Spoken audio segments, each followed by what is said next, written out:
Dancing pills, ecstasy, MDMA, Molly एक ऐसी गोली जिसे आजकल नौजवान लोग डांस पार्टीज में इस्तेमाल कर रहे हैं। ये क्या है और इसके कितने नुकसानात हैं?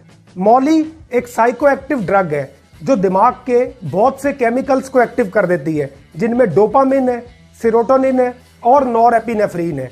इन केमिकल्स के एक्टिव होने की वजह से शुरू में यूफोरिया होता है, यानी खुशी मिलती है, एनर्जी आ जाती है। ये ड्रग पार्टीज में डांस करने के लिए, सेक्स करने के लिए इस्तेमाल की जाती है। लेकिन इस ड्रग के इस्तेमाल से आपका दिमाग बार बार चाहेगा इस ड्रग को इस्तेमाल करना और आपको इसका आदी बना देगा।